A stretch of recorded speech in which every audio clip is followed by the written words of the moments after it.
that might... Modern Dilemma, Chapter 5 of Holy Priesthood Volume 3, pages 69-77. Women's rights. Generally speaking, women have been treated unfairly throughout history. Many of their sacrifices and labors have been unnoticed, forgotten, or never recorded, not only anciently, but also in our own dispensation. So it is no wonder that most of them feel inferior to men and feel they are not entitled to hold the priesthood.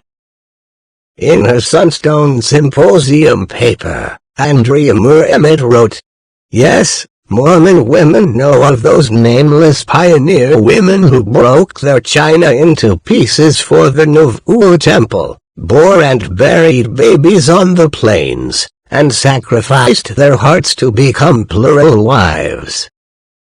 Mormon women know something of Emma and Lucy Mack Smith. But that's where it ends. Where are all those elusive faces and names of sisters and the individual, intimate stories of the lives they lived? They can be found in unreachable archives and the special collections at the Bayou Library covered with the dust of unness. The names and faces of women whose real-life experiences parallel those of the men. Men whose bigger-than-life stories are told and retold as role models church-wide to our daughters as well as our sons. Many LDS women of today feel that they have become the victims of such sexual inequality, and that they have lost their claim to priesthood privileges and to many of their other deserved rights. Margaret Toscana holds the liberal opinion that Joseph Smith tried to rectify the situation and actually intended to give women the priesthood. Joseph Smith's great declaration of power and blessing to women, and his attempt to extend the priesthood to them, has been negated by a more recent, conservative reaction that has closed the doors of priesthood to women, leaving the rank-and-file members of the church to believe, generally, that priesthood is something that God does not want women to have. A majority of LDS women accept this tradition as doctrine. Any woman who stands forth to remind us of the true situation or to assert a desire for priesthood is likely to be stigmatized as unfaithful and power-hungry. Nevertheless, a fairly universal disregard for women's rights and privileges has been going on throughout the pages of history. But because of women's efforts, their recognition has been improving. For example, in 1920 women won the right to vote with the passage of the 19th Amendment to the Constitution. The women's suffrage movement had labored for 72 years to obtain it, and now women were accepted as more a part of the male system in their social, political and religious activities. It was meant to help bring equality and unity to the male-slash-female relationship. However, it may have produced more problems than it solved. We have been taught the competitive system in our politics, business, religion and social activities until it has become a detriment instead of a benefit. Marriages have become so competitive that many of them conclude in divorce. Our society has clamored for women's independence and equality so vehemently that it is producing more and more single people rather than encouraging compatible marriages. The feminist movements have demanded an equality that is leading women toward freedom from men, rather than companions to them. Women's rights were slow getting out of the starting gate, even in Mormondom.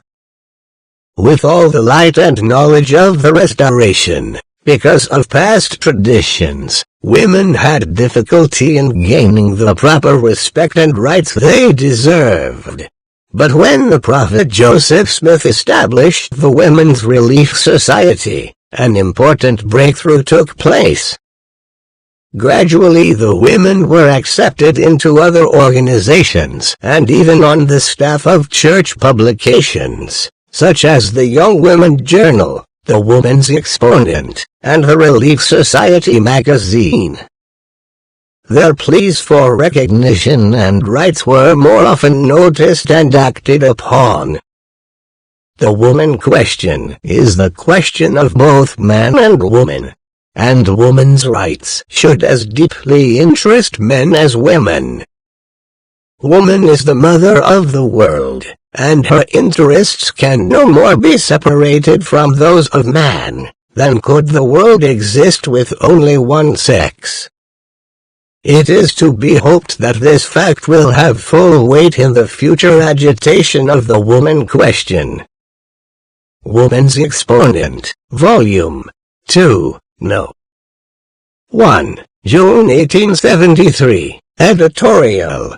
All honor and reverence to good men, but they and their attentions are not the only source of happiness on the earth, and need not fill up every thought of woman. And when men see that women can exist without them being constantly at hand, that they can learn to be self-reliant or depend upon each other for more or less happiness, it will perhaps take a little of the conceit out of some of them. Why? Why? Woman's Exponent, September 30th, 1874.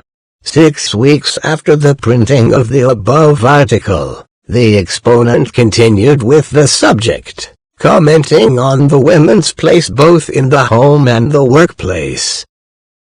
It argued, "It has been the popular cry that no woman could be a good, true, loving wife, and at the same time successfully follow any profession.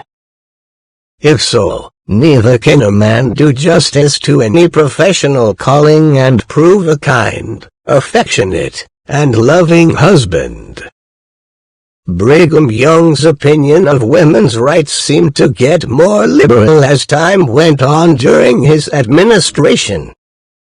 In 1865 he stated, "I am addressing myself to the ladies of the kingdom of God, to those who know how to keep their houses, furniture and beds pure and clean, who can cook food for their husbands and children in a way that it will be clean, tasteful and wholesome. The woman that can do this I call a lady." In this view I differ from the world generally, for the lady of the world is not supposed to know anything about what is going on in the kitchen. Her highest ambition is to be sure and be in the fashion, at no matter what cost to her husband or father. She considers that she may as well be out of the world as out of the fashion. But in 1869, Brigham Young was encouraging women to develop their talents outside the home. As I have often told my sisters in the female relief societies, we have sisters here who, if they had the privilege of studying, would make just as good mathematicians or accountants as any man. And we think they ought to have the privilege to study these branches of knowledge that they may develop the powers with which they are endowed. We believe that women are useful, not only to sweep houses, wash dishes, make beds, and raise babies, but that they should stand behind the counter, study law or physics, or become good bookkeepers, and be able to do the business in any counting house, and all this to enlarge their sphere of usefulness for the benefit of society at large. In following these things they but answer the design of their creation. Thus, the status of Mormon women improved during Brigham Young's administration. His reorganization of the Relief Society launched women into an era of public activity that involved them in business and gave them new economic status in a community that was itself concerned with economic identity. Within Mormonism's social order, where women had previously held no offices, they gained position and visibility as leaders in organizations for women and children. Though women were clearly not admitted to the priesthood, they began to share some of its influence over women through disbursement of funds and counsel at general, stake, and ward levels. The push for emergence of women into the workplace continued until its eventual realization, but then expanding areas of Womano's liberation were desired, even requiring the changing of historical precedent and avowed orthodoxy. But good things are often carried too far, as in the case of Sonia Johnson, whose activities attracted local and national media attention with her efforts to promote the Equal Rights Amendment. She encouraged civil disobedience and raised the pro-Equal Amendment flag above Temple Square along with her demonstrations. She labeled the LDS Church as the archenemy of equal rights. Sonia explained the whole situation in her book From Housewife to Heretic. Even though she was president of the Mormons for ERA, she had been excommunicated from the Mormon Church. Sonia proposed to give women the priesthood, and it will be the end of the Church's patriarchy and the beginning of a new era. She was also reported as saying, "I just wish Mormon women would take advantage of their situation. They don't realize where they are, but they have the upper hand. They could push things a long way if they would. They've got the whip hand right now because church leaders are so afraid of what women might do." Ibid. From her, many others took up the banner for women's rights, that is, Carolyn Pearson. "I want our children to know of the great lack of esteem for women in the centuries after Christ, when Saint Clement said, 'Every woman should be overwhelmed with shame at the very thought that she is a woman.' To know that St. Augustine denied women had souls, and that this issue was debated at church councils. That Martin Luther said, 'Woman, though a stupid vessel, is essential. But man must always hold power over her, for he is higher and better than she.' I want them to be sad and angry for Saint Teresa of Avila, who said, 'The very thought that I am a woman is enough to make my wings droop.' Our children need to know that 85% of those executed for witchcraft, hundreds of thousands, perhaps millions, were women whose sins were a show of rebellion or an evidence of spiritual power, seen as a threat to the male-dominated church and society. They should know that an ancient Muslim mosque still bears the inscription, 'Women and dogs and other impure animals are not permitted to enter.' That in Morocco for centuries the custom was that the man rode the donkey and the woman walked 6 feet behind until World War II left many dangerous unexploded mines in the ground, after which the woman walked 6 feet in front of the donkey. That Chinese girl babies' feet were bound to keep them close to home and under complete male domination. That the phrase rule of thumb comes from Old English law that dictates that a husband cannot beat his wife with a rod larger than his thumb. Our children need to know this sad history. And they need to know about brave women and men who struggle to change it.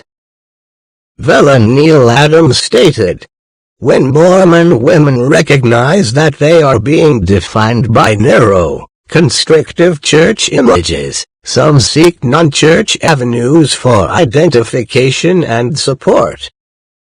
Some remain on church records but reduce their commitment and participation. Others feel damaged and suffer poor self-esteem or depression." Bettina Lindsay explained, "Today, historical development has for the first time created the necessary conditions by which large groups of women, eventually all women, can emancipate themselves from subordination. This transforming of women's consciousness about ourselves and our thoughts is a precondition for change for all of society. Women can no longer wait for permission. They now must link hands and unitedly step forward of their own accord to rebalance the world and hail forth Zion. We are here to symbolically unlock the third millennia AD to the daughters of Eve." Generally speaking, the women of Utah have taken the greatest strides in defending their rights and freedoms. They have also shown their success in the workplace.